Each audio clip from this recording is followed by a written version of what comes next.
Alright, my boy. So with Party Animals finally being on the PlayStation and with me playing this game for 2 streams in a row, well, not 2 streams in a row, but one on Friday and the other one on Sunday.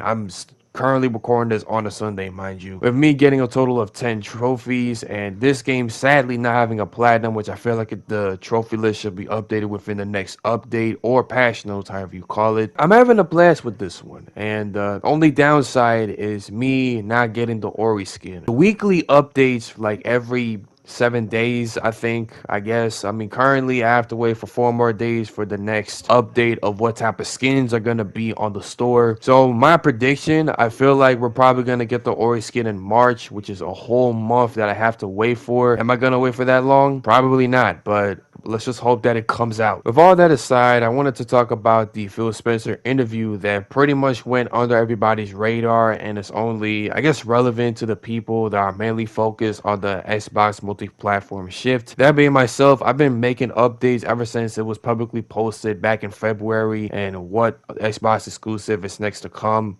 Pause. I don't know. Now, with the interview that he had with Gamertag Radio, he answered the following 2 questions that the people are mainly focused about. With this being posted by Shinobi602, he answered the following questions on the Xbox first party games going multi-platform. Quote, "We love our platform and our hardware, but we're not going to put walls up where people can engage with the great games our studios are building. Our games will show up in more places, no doubt." With on why gamers should buy an Xbox, he says, "I want people to pick hardware based on the capabilities of that hardware and the choices that they want to make about where they want to play. We want our hardware to win based on the capabilities that we have. Hardware critical and fundamental to what Xbox is. Not trying to gatekeep the gamers off different places." Now, to be frank, this is a portion of the interview. The original tweet about it was 3 minutes long, but I will leave you guys the full video of the interview in the link in the description. And to my surprise, even Thomas Mandler responded to the Phil Spencer interview he had with Gamertag Radio with him saying this: "I know some people always want me to join the console warring, but I strongly believe that at Xbox P3, which is Phil Spencer's Twitter handle, has the right approach. We decided a few years back not to make @WickedGame, which is the Twitter handle for No Rest for the Wicked, under Microsoft because back then we wouldn't have shipped it for PlayStation and Switch. And since we knew how important multiplayer and crossplay would be, we decided to partner with Take-Two instead." In my emails to Phil over the years, I always brought up how crazy it would have been if you could have only watched certain DVDs on Sony players, while for others you would have needed a Samsung player, etc. I think we can all agree that this would have been nutty for films, so why are games any different? Xbox Series X and PlayStation 5 basically contain the same hardware nowadays. So porting from one platform to another isn't that big of a deal anymore. Their consoles, their controllers are mostly the same. The Steam boxes will also be the same. Not supporting all these devices makes no sense since you just cut out a huge chunk of your potential audience. Consoles have been stuck attracting the same 100 to 150 million players for over 2 decades now. If we want to see the industry grow, it needs to be easier for everyone to access the content. Right now, the price of entry is still too high with people needing to buy a $500 box just to get their game on. You'd ultimately win everyone with a screen and a controller to be able to play all games in order to finally break through that barrier and make games available to everyone. I'd be surprised if Sony won't end up with the same strategy. People should buy the device they like the most, but they should then have access to all the content. And yes, Nintendo will keep doing their own thing because Nintendo is Nintendo, and that's okay. Rooting for one huge corporation to sell more boxes over another strikes me as fantastically, if I could read that correctly, fantastically senseless. We should all just share in the love for games. So it's pretty vivid that Thomas Mandler wants all games to be accessible on consoles and devices, whichever one do you play, whether it's PlayStation, Xbox, Nintendo, or on PC, specifically on Steam. And whether or not you're using your phone to play games, I highly doubt you ever try to keep this motive alive. I mean, we've seen the ad campaign that Xbox has been public about, and with that aside, I really don't see anybody like playing games on their phone. I feel like that's just the last device I would want to play games, and especially hanging out with my friends on Discord. Okay, I feel like playing on console or on PC is a lot more accessible, and it has like a lot of space and better hardware to access. Like the RAM on a PS5 is a lot more advanced than what a phone could provide. I mean, you could try it with the Xbox app, with the PlayStation app, but it's just not the same without a console or a PC. Regardless of how much you try to preach it, how much you try to push it, in my opinion, I just don't really see this as something that I should preach or to use often in the future when I'm a gamer myself, let alone a trophy hunter too. Now, with my hopes of Ori and the Blind Forest and Ori and the Will of the Wisps going to the PlayStation, I also want to talk about the No Rest for the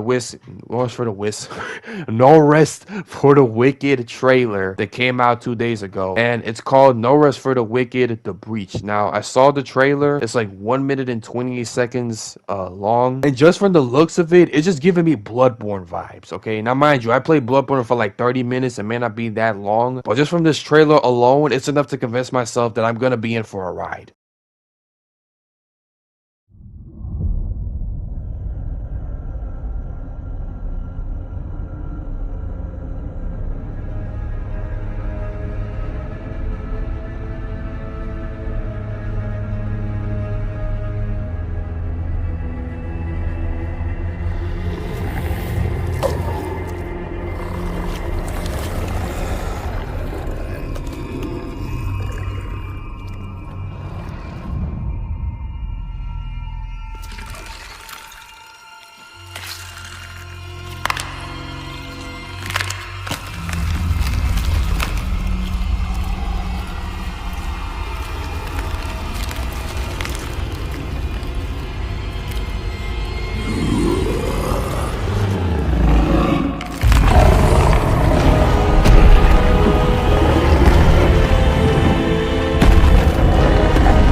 Do you hear it? The forest is speaking.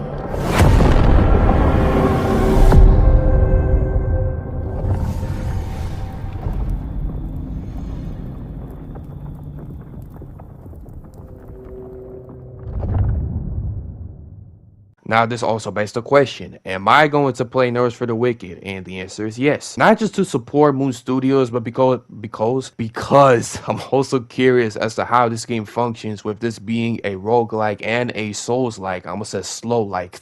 And I mean, I am curious to know, like, to play some other Souls games. I mean, I did play Bloodborne for 30 minutes. I beat it Elden Ring, my first ever Souls game that I played fully and that I beat the game. I'm gonna get the platinum soon. I'm probably gonna do it either off camera or on stream. Like, probably on stream, like way before Elden Ring Night Ring comes out, because we know it's gonna be a summer drop. I mean, I just know it. With Bloodborne on the side too, me playing that in the month of February, mostly on weekends, okay? Because if I try it on weekdays, I'm too tired. Of all that being said, of what I wanted to say in this video, I'll be seeing you all later. Probably on the Tuesday, or I really don't know what other video I'm gonna be making. I don't know what I'm gonna play on Friday. Probably Party Animals, but it's most likely gonna be Bloodborne. Okay, because I've been talking about me playing this game. I'm probably not gonna play Rain World because I don't think I have time with it. That's a good question. When does the new campaign come out? March 28th is when this game comes out. Now, do I have enough time to beat Bloodborne and then play Rain World before the new DLC comes out? Probably not. With this being a Souls game, it's a lot of stress under my belt.